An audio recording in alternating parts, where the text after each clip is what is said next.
প্রিয় রুদ্র, প্রযত্নে আকাশ, তুমি আকাশের ঠিকানায় চিঠি লিখতে বলেছিলে। তুমি কি এখন আকাশ জুড়ে থাকো?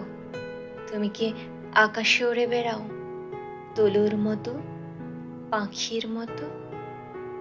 আমারও খুব পাখি হতে ইচ্ছে করে।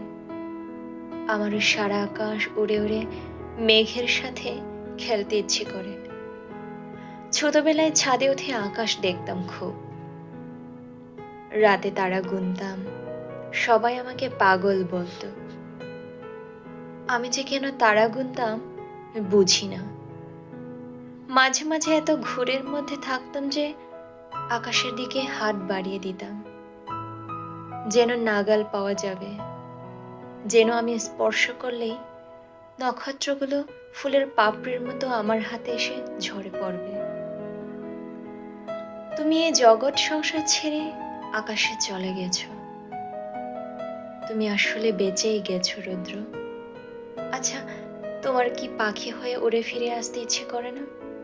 তোমার সেই ইন্দিরা রোদের বাড়িতে, আবার সে নীল ক্ষেত, শাহবাগ, পরিবাগ, লালবাগ চষে বেড়াতে ইচ্ছে তোমার হয় না, এ আমি বিশ্বাস করি না। ইচ্ছে ঠিকই হয়, পারো না। অথচ এক সময় যা ইচ্ছে হতো তোমার তাই করতে। ইচ্ছে যদি হতো সারা রাত না ঘুমিয়ে গল্প করতে। ইচ্ছে যদি হতো সারাদিন পথে পথে হাঁটতে। কে তোমাকে বাধা দিত? জীবন তোমার হাতের মুঠোয় ছিল। এ জীবন নিয়ে যেমন ইচ্ছে খেলেছ।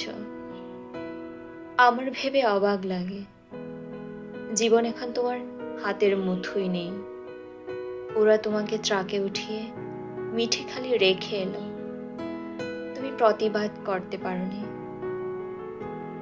আচ্ছা, তোমার লালবাগের সেই প্রেমিকাদের খবর কি? দীর্ঘ বছর প্রেম করেছিলে তোমার যে নেলি খালার সাথে। তার উদ্দেশ্যে তোমার দিস্তা দিস্তা প্রেমের কবিতা দেখে আমি কি ভীষণ কেঁদেছিলাম একদিন। তুমি আর কারোর সঙ্গে প্রেম করছো, এ আমার সইতো না। কি অবুঝ বালিকা ছিলাম, তাই কি? যেন আমাকেই তোমার ভালোবাসতে হবে, যেন আমরা দুজন জন্মেছি দুজনের জন্য। যেদিন ট্রাকে করে তোমাকে নিয়ে গেল বাড়ি থেকে, আমার খুব দম বন্ধ লাগছিল। ঢাকা শহর থেকে এত ফাঁকা আর কখনো লাগেনি। বুকের মধ্যে আমার এত হাহাকারও আর কখনো জমেনি। আমি ঢাকা ছেড়ে সেদিন চলে গিয়েছিলাম ময়মনসিংহে। আমার ঘরে তোমার বাক্স ভর্তি চিঠিগুলো হাতে নিয়ে জন্মের কান্না কেঁদেছিলাম। আমাদের বিচ্ছেদ ছিল 4 বছরের। এত বছর পরও তুমি কি গভীর করে বুকের মধ্যে রয়ে গিয়েছিলে, সেদিন আমি টের পেয়েছি। আমার বড় হাসি পায় দেখে। এখন তোমার শয়ে শয়ে বন্ধু বেরোচ্ছে। তারা তখন কোথায় ছিল, যখন পয়সার অভাবে তুমি একটা সিঙ্গারা খেয়ে দুপুর কাটিয়েছ? আমি না হয় তোমার বন্ধু নই, তোমাকে ছেড়ে চলে এসেছিলাম বলে এই যে এখন তোমার নামে মেলা হয়। তোমার চেনা এক আমি বোধ হয় অনুপস্থিত থাকি মেলায়। যারা এখন রুদ্র রুদ্র বলে মাতব করে, বুঝি না তারা তখন কোথায় ছিল। শেষ দিকে তুমি শিমুল নামের এক মেয়েকে ভালোবাসতে, বিয়ের কথাও হচ্ছিল। আমাকে শিমুলের গল্পগুলো একদিন করলে, শুনে তুমি বুঝোনি, আমার খুব কষ্ট লাগছিল। এই ভেবে যে তুমি কি অনায়াসে প্রেম করছো আর গল্প শোনাচ্ছ।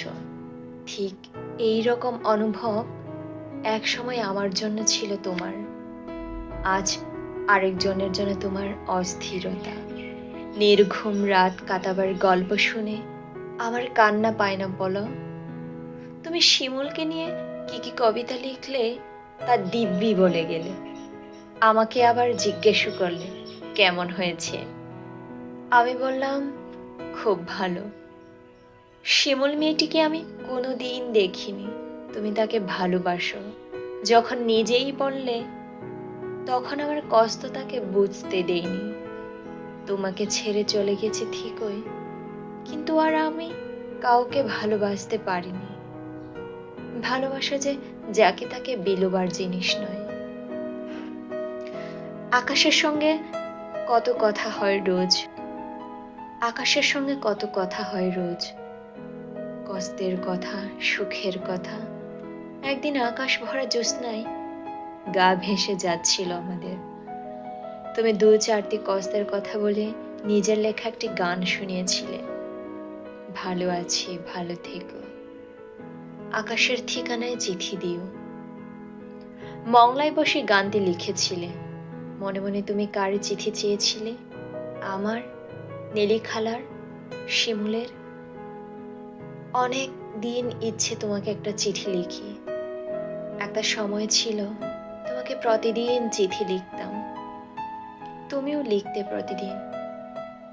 সেবার আরমানিতোলার বাড়িতে বসে দিলে আকাশের ঠিকানা।